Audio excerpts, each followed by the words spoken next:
আপনাদের সামনে নিয়ে এলাম এমন একটি বিষয় যা সম্পূর্ণ জানলে আপনাদের চিন্তার ভিত নড়ে উঠবে, প্রশ্ন জেগে উঠবে নিজের ভেতরেই। আপনার এক সত্তা আরেক সত্তার বিরুদ্ধে বিদ্রোহ ঘোষণা করবে। কি সেই বিষয়? চলুন এই প্রশ্নের উত্তর জানার আগে আরেকটি প্রশ্নের মুখোমুখি হই। শিল্প কার? মানুষের নাকি অনুভূতির? নাকি সেই প্রকাশের যা মানুষের চারপাশের জগৎকে অর্থবহ করে তোলে? শতাব্দী ধরে এই প্রশ্নের উত্তর আমরা একভাবে খুঁজেছি। রক্তমাংসের মানুষ, তার যাপন, তার কষ্ট, তার বিরহ থেকে শিল্পের জন্ম। কিন্তু যখন একবিংশ শতাব্দীর এই প্রান্তে এসে একটি সিলিকন চিপ, কিন্তু গাণিতিক অ্যালগরিদম আর কম্পিউটার কোড হুবহু মানুষের মতো গেয়ে উঠে আমারও পরানো যাহা চায়, তখন একদল মানুষ শিহরে ওঠেন। তারা কানে আঙুল দেন, বলেন শিল্পের অবক্ষয় হল, রবীন্দ্রনাথ বিকৃত হলেন। কিন্তু সত্যি কি তাই? এই যে রবীন্দ্রসঙ্গীতে এআই বা কৃত্রিম বুদ্ধিমত্তার কণ্ঠ শুনে আমাদের সংস্কৃতির তথাকথিত সমজদাররা নাক সিটকাচ্ছেন, এর পেছনে আসল কারণটা কি? এটা কি সত্যি সুরের কোনো চরম বিকৃতি, নাকি নিজেদের পরম সমজদার জাহির করার এক ধরনের সামন্ততান্ত্রিক মেকিয়াভিজাত্য? আজ আমরা এই চিন্তার ব্যবচ্ছেদ করব। আমরা দেখব কেন একই গান তিনজন রক্ত মাংসের মানুষ গাইলে তিন রকম শোনায় এবং আমরা তা পরম আহ্লাদে গ্রহণ করি। আমরা দেখব খোদ রবীন্দ্রনাথের গায়কীর সঙ্গে অমিল রেখে যখন তাঁরই গান যুগে যুগে গাওয়া হলো, তখন সমাজ কিভাবে হাততালি দিল, কিভাবে গ্রহণ করলো। আর ঠিক কোন মনস্তত্ত্বের কারণে এআই গেয়ে উঠলেই সমাজ খড়গহস্ত হয়ে ওঠে। আসুন আলোচনার গভীরে যাওয়ার আগে একটি বাস্তব উদাহরণ দেখে নেওয়া যাক। কবিগুরুর একটি বিখ্যাত গান, গগনে গগনে আপনার মনে কি খেলা তব। তাল দাদরা, রাগ মিশ্র মল্লার।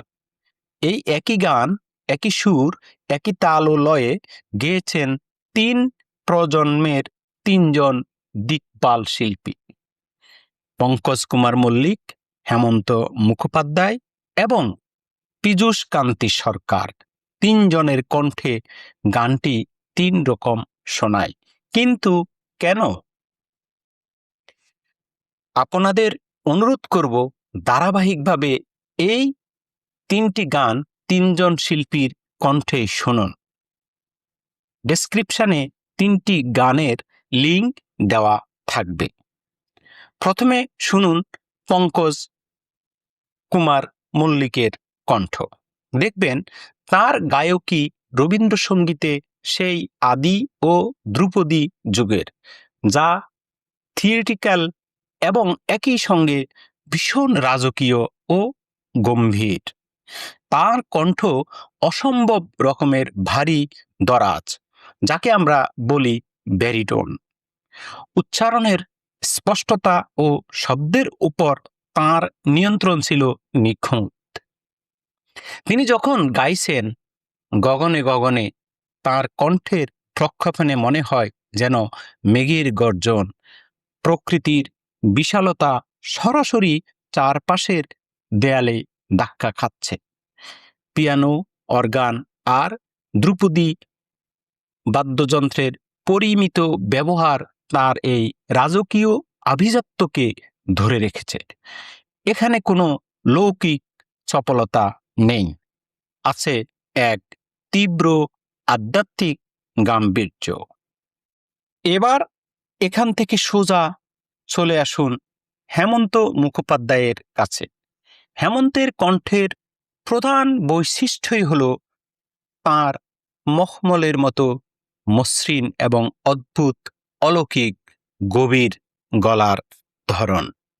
কোনো কৃত্রিম চেষ্টা ছাড়াই তাঁর কণ্ঠে এক প্রগাঢ় মায়াবী সুর তৈরি হয়। পঙ্কজ মল্লিকের সেই রাজকীয় গাম্ভীর্যের বিপরীতে হেমন্তের কণ্ঠে রয়েছে এক পরম আত্মসমর্পণ ও অসীম শান্তি।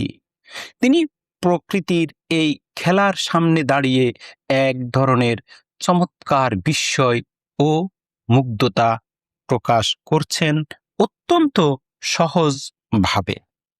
বাদ্যযন্ত্রের আধিক্য এখানে নেই, পুরো জোরটাই কণ্ঠের ওপর। শ্রোতার মনে হয় শিল্পী দূর কোনো গগন নন, বরং বড্ড কাছে বসে নিজের মনের কথাটি বলছেন। পঙ্কজ হেমন্তের পর এসে যখন আমরা পীযূষ কান্তি সরকারের কণ্ঠে এই গানটি শুনি, তখন ক্যানভাসটা আবার বদলে যায়। তাঁর কণ্ঠ তুলনামূলকভাবে কিছুটা তীক্ষ্ণ, মেলোডিয়াস ও ভীষণ নমনীয়। যেহেতু গানটি মিশ্র মল্লার রাগের উপর প্রতিষ্ঠিত, পীযূষকান্তি তাঁর গায়কিতে সেই শাস্ত্রীয় রাগের সূক্ষ্ম তান মিডের ব্যবহার সবচেয়ে বেশি করেছেন। তাঁর কণ্ঠে বর্ষার মেঘের আকুলতা প্রাতিষ্ঠানিক ও ব্যাকরণসম্মত উপায়ে নিখুঁত রূপ পেয়েছে। আধুনিক রেকর্ডিং প্রযুক্তির কারণে বাদ্যযন্ত্রের ভারসাম্য এখানে অনেক বেশি স্পষ্ট। তাহলে কি দাঁড়ালো? একই সুর, একই স্বরলিপি, কিন্তু পঙ্কজ মল্লিকে যা মহিমান্বিত গাম্ভীর্য, হেমন্ত মুখোপাধ্যায়ে তা সহজ মায়া মমতা, আর পীযূষ কান্তি সরকারে তা শুদ্ধ শাস্ত্রীয় অলঙ্করণ। আমরা শ্রোতারা এই তিনটি রূপকেই সমানভাবে মাথায় তুলে নিয়েছি। কেউ বলিনি হেমন্ত কেন পঙ্কজ মল্লিকের মতো গাইলেন না, বা পীযূষ বাবু কেন হেমন্তের মতো মায়াবী হলেন না। কারণ আমরা মানুষের গায়কির এই বৈচিত্র্যকে স্বাভাবিক বলে মেনে নিতে অভ্যস্ত। এবার চলুন ইতিহাসের আরেকটু গভীরে যায়। যারা রবীন্দ্রসঙ্গীতের শুদ্ধতা নিয়ে দিনরাত চিৎকার করেন, স্বরলিপির বাইরে এক চুল নড়লে যাদের জাত চলে যায়, তারা কি জানেন খোদ রবীন্দ্রনাথ নিজের গান কিভাবে গাইতেন? রবীন্দ্রনাথ নিজে বেশ কিছু গান স্বকণ্ঠে রেকর্ড করেছিলেন। 1893 সালের দিকে সিলিন্ডার ফনোগ্রাফে রেকর্ড করা তার বুদবুদ সঞ্চার, যা পরে তব প্রেমসুধা পানে নামে পরিচিতি পায়। এই ভুবন মনমোহিনী 1896 সালের কংগ্রেস অধিবেশনে খালি গলায় গাওয়া বন্দে মাতরম কিংবা আমারে কে নিবি ভাই সুফিয়া, এই গানগুলোর রেকর্ডিং আজও ইতিহাসের অমূল্য দলিল। কিন্তু মজার ব্যাপার হলো, রবীন্দ্রনাথের নিজস্ব গায়কী, তাঁর কণ্ঠের সেই বিশেষ টান ও সুরের চলন পরবর্তী সময়ে কোনো প্রতিষ্ঠিত শিল্পীর গায়কীর সঙ্গেই হুবহু মেলেনি। দেবব্রত বিশ্বাস, যাকে লোকে জজ বিশ্বাস বলে, তিনি যখন তাঁর দরাজ ও ব্যতিক্রমী কণ্ঠে তব প্রেমসুধা পানে রেকর্ড করেন, তখন বিশ্বভারতীর ভাগা ভাগা সঙ্গীতজ্ঞরা তাঁর গান নিষিদ্ধ করেছিলেন। তারা বলেছিলেন এটা রবীন্দ্রসঙ্গীতের বিকৃতি। কিন্তু আমজনতা কি করেছিল? তারা দেবব্রত বিশ্বাসকেই ভালোবেসে বুকে টেনে নিয়েছিলেন। তারা বিশ্বভারতীর কথায় কান দেননি। সুচিত্রা মিত্র যখন তার দৃপ্ত কণ্ঠে ওই ভুবন মনমোহিনী বা স্বদেশী গানগুলো গাইলেন, তখন তাতে শান্তিনিকেতনের আদিরূপের চেয়ে তাঁর নিজস্ব আবেগ ও রাজনৈতিক প্রতিবাদের ঢং বেশি স্পষ্ট ছিল। কণিকা বন্দ্যোপাধ্যায় যখন হৃদয় আমার নাসেরে আজিকে গান, তখন তার কণ্ঠের মায়াবী কোমলতা রবীন্দ্রনাথের সেই ভাঙা খসখসে রেকর্ডের গম্ভীর আবৃত্তির ঢং থেকে সম্পূর্ণ আলাদা এক আবহ তৈরি করে। তাহলে স্বয়ং স্রষ্টা রবীন্দ্রনাথের কণ্ঠের সঙ্গে মিল না থাকা সত্ত্বেও আমরা দেবব্রত, সুচিত্রা, কণিকা কিংবা রেজওয়ানা চৌধুরী বন্যা ও মিতা হকের গানকে পরম তৃপ্তিতে গ্রহণ করছি কেন? সেখানে তো তথাকথিত বিকৃতির তত্ত্ব খাটছে না, সেখানে সঙ্গীত পিপাসুদের মনে কোনো প্রশ্ন জাগছে না। প্রশ্ন জাগে কেবল তখনই যখন মানুষের জায়গায় গানটিতে কণ্ঠ দেয় এআই। এবার আসুন আমাদের মূল প্রশ্নে আসি। তাহলে এআই এর বেলাতেই এই নাক সিটকানো কেন? কেন সুধী সমাজ বা রক্ষণশীল শ্রোতারা এআই এর কণ্ঠ শুনলেই এক ধরনের বিরূপ প্রতিক্রিয়া দেখান? এর পেছনে কি সত্যি গানের ক্ষতি হওয়ার ভয়, নাকি মানুষের অবচেতন মনের কিছু মনস্তাত্ত্বিক জটিলতা? আসুন বিষয়টিকে চারটি প্রধান দৃষ্টিকোণ থেকে ব্যবচ্ছেদ করি। প্রথমত, হিউম্যান টাচ বা মানবিক ত্রুটির অভাব। সঙ্গীত কেবল গাণিতিক নিখুঁত কিছু ফ্রিকোয়েন্সি বা স্বরলিপির খেলা নয়। মানুষের কণ্ঠে যখন গান গাওয়া হয় তখন তার মধ্যে কিছু সূক্ষ্ম মানবিক ত্রুটি থেকে যায়। গাইতে গাইতে নিঃশ্বাসের সামান্য ওঠানামা, কণ্ঠের মৃদু কাঁপন কিংবা আবেগের আতিশয্যে সুরের সামান্য বিচ্যুতি, এই ত্রুটিগুলোই আসলে গানকে জীবন্ত করে তোলে। একজন প্রতিষ্ঠিত শিল্পী যখন নিজের ঢঙে গানটি কিছুটা বদলে নেন, শ্রোতা তখন বুঝতে পারেন এর পেছনে একজন মানুষের সচেতন মন এবং আবেগ কাজ করছে। কিন্তু এআই এর গান গাণিতিকভাবে এতই নিখুঁত হয় যে তা মানুষের কানকে এক ধরনের যান্ত্রিক অনুভূতি দেয়। রোবোটিক এই অতিরিক্ত নিখুঁত ভাবটাই মানুষের মনে এক ধরনের অস্বস্তি তৈরি করে। বিজ্ঞান ও মনস্তত্ত্বের ভাষায় একে বলা হয় আনক্যানি ভ্যালি, অর্থাৎ কোনো অমানবিক বস্তু যখন হুবহু মানুষের মতো আচরণ করতে চায় তখন মানুষ তাকে সহজেই আপন করে নিতে পারে না, বরং এক ধরনের ভয় বা অস্বস্তি বোধ করে। 2. যান্ত্রিকতার মনস্তত্ত্ব ও মেকি আভিজাত্য। সবচেয়ে বড় সত্যটি হলো নিজেদের সমজদার বোঝানোর মেকি ঢং। আমাদের সমাজের একদল তথাকথিত উচ্চমার্গীয় বা রক্ষণশীল শ্রোতা মনে করেন রবীন্দ্রসঙ্গীত বা যে কোনো উচ্চাঙ্গ শিল্প কেবল একটি বিশেষ শ্রেণীর বা মানুষের একচেটিয়া অধিকার। বছরের পর বছর সাধনা করে তানপুরা ঘষে যে সুর তুলতে হয়, একটি সফটওয়্যার বা কম্পিউটার কোড যখন হুবহু একজন মানুষের মতো বা তার চেয়েও নিখুঁতভাবে তা গেয়ে দেয়, তখন তাদের সেই সাংস্কৃতিক আভিজাত্য বা অহংকারে বিশাল আঘাত লাগে। তারা ভাবেন একটা সাধারণ যন্ত্র যদি এক ক্লিকে এত সুন্দর গেয়ে দেয়, তবে আমার এত বছরের সমজদারির মূল্য কোথায়? আমি যে গান শুনে চোখ বন্ধ করে মাথা দোলাতাম, সেই স্বর্গীয় আনন্দ যদি একটা মেশিন তৈরি করতে পারে, তবে তো আমার আভিজাত্যের দেয়াল ভেঙে পড়ল। এই মানবিকতা থেকেই অনেকেই এআই এর গান টেকনিক্যালি দুর্দান্ত হলেও শুধু এটি এআই দিয়ে তৈরি এই লেভেলটার কারণে অবজ্ঞা করেন এবং নাক সিটকান। হিরো আলম কিংবা রোদ্দুরায়ের ক্ষেত্রে বিকৃতিটা খালি চোখে দেখা যায়। তাই সেখানে সমালোচনা করা সহজ ও যুক্তিযুক্ত।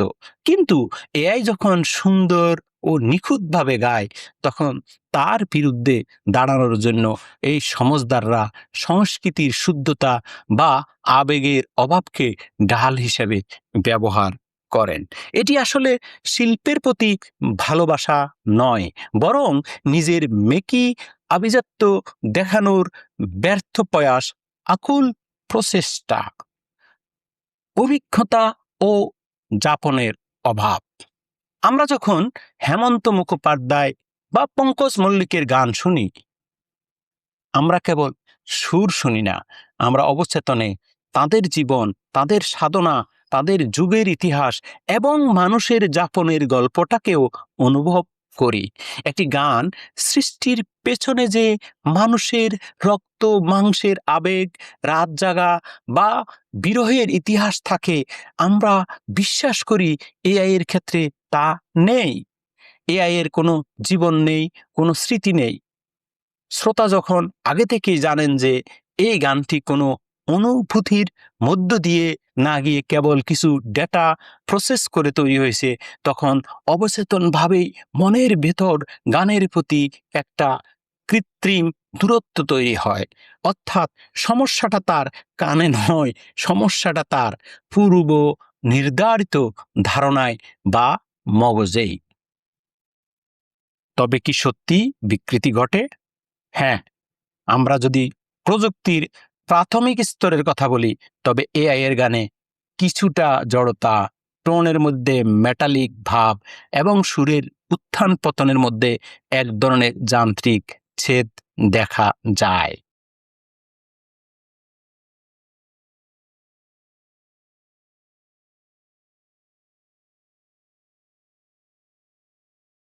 এবার আসুন মুদ্রার অপর পিঠটি দেখি। আমরা যদি মেকি আভিজাত্য ঝেড়ে ফেলে বাস্তবতার মুখোমুখি হই, তবে দেখতে পাবো এআই আসলে রবীন্দ্রসঙ্গীতের কোনো ক্ষতি করছে না, বরং এর সুরকে বাঁচিয়ে রাখার, বাণীকে বিশ্বদুয়ারে পৌঁছে দেওয়ার এক অমোঘ হাতিয়ার হয়ে উঠেছে। কেন এআই এর পক্ষের পাল্লা ভারী হবে? তার পক্ষে রয়েছে তিনটি অকাট্য যুক্তি: স্বরলিপির পরম বিশ্বস্ততা ও অমরত্ব। মানুষের বয়স হয়, মানুষের কণ্ঠ এক সময় বুড়িয়ে যায়, মানুষ মারা যায়। একজন মহান শিল্পী আজ যে গানটি নিখুঁত গাইছেন, 10 বছর পর শারীরিক অসুস্থতার কারণে তিনি হয়তো সেই ফিস বা স্কেল ধরে রাখতে পারবেন না। কিন্তু এআই এর কোনো ক্লান্তি নেই, কোনো বার্ধক্য নেই। স্বরলিপির যে গাণিতিক বিশুদ্ধতা, তা এআই চিরকাল অবিকৃত রাখতে পারে। মানুষের কণ্ঠের অহংকার বা ক্লান্তি রবীন্দ্রসঙ্গীতকে স্বরলিপি থেকে দূরে নিয়ে যেতে পারে, কিন্তু এআই প্রযুক্তির মাধ্যমে কবিগুরুর প্রতিটি গানের সুর হুবহু স্বরলিপি অনুযায়ী 1000 বছর পরেও একই রকম শুদ্ধতায় সংরক্ষণ করা সম্ভব। রবীন্দ্রসঙ্গীতের গণতন্ত্রীকরণ ও বিশ্বায়ন। আজকে চিন্তাসূত্রের মতো প্ল্যাটফর্ম যখন সুনো এআই প্রযুক্তির সাহায্যে চাঁদের হাসির বাঁধ ভেঙেছে, বা গ্রাম ছাড়া ওই রাঙা মাটির পথ গানগুলোর একটি চমৎকার এআই সংস্করণ তৈরি করে, তখন তা কোনো বাণিজ্যিক মুনাফার জন্য নয়, বরং শিল্প ও শিক্ষার প্রসারে এক অনন্য সাংস্কৃতিক শ্রদ্ধার্ঘ হিসেবেই আত্মপ্রকাশ করে। ভেবে দেখুন, পৃথিবীর যে কোনো প্রান্তের একজন অভারতীয় বা অবাঙালি, যে হয়তো বাংলা পড়তে পারে না বা যার কোনো বড় রবীন্দ্রসঙ্গীত একাডেমিতে যাওয়ার সামর্থ্য নেই, সেও কিন্তু এই এআই প্রযুক্তির সাহায্যে রবীন্দ্রসঙ্গীতের সুরের কাঠামোটি সহজেই বুঝতে পারছে, নিজের মতো করে সুরের চর্চা করতে পারছে। এআই রবীন্দ্রসঙ্গীতকে ড্রয়িং রুমের আভিজাত্য থেকে মুক্ত করে বিশ্বমঞ্চের সাধারণ মানুষের আঙিনায় এনে দাঁড় করিয়েছে। নতুন যুগের নতুন মেলোডি। ইতিহাসের দিকে তাকান। যখন প্রথম গ্রামোফোন রেকর্ড এসেছিল, তদানীন্তন ওস্তাদরা নাক সিটকে বলেছিলেন, খাঁচায় বন্দি গান আবার কোনো গান নাকি? সামনাসামনি বসে না শুনলে গানের আধ্যাত্মিকতাই নষ্ট হয়ে যায়। যখন সিনথেসাইজার বা কিবোর্ড এলো, তখন বলা হলো অ্যাকোস্টিক বাদ্যযন্ত্র ছাড়া সব যান্ত্রিক অবক্ষয়। যখন অটোটিউন এলো, তখনও তুমুল প্রতিবাদ হয়েছিল। কিন্তু আজ গ্রামোফোন না থাকলে আমরা রবীন্দ্রনাথের কণ্ঠই পেতাম না। সিনথেসাইজার ছাড়া আজ আধুনিক সঙ্গীত ভাবাই যায় না। এআইও ঠিক তেমনি একটি নতুন বাদ্যযন্ত্র, একটি নতুন মাধ্যম। এটি মানুষের কণ্ঠকে প্রতিস্থাপন করতে আসেনি, বরং মানুষের সৃজনশীলতাকে এক নতুন মাত্রা দিতে এসেছে। মানুষের আবেগ আর এআইয়ের নিখুঁত সুরের মেলবন্ধন যখন ঘটবে, তখন রবীন্দ্রসঙ্গীত এক নতুন রূপান্তরের মধ্য দিয়ে যাবে, যা সময়ের দাবি।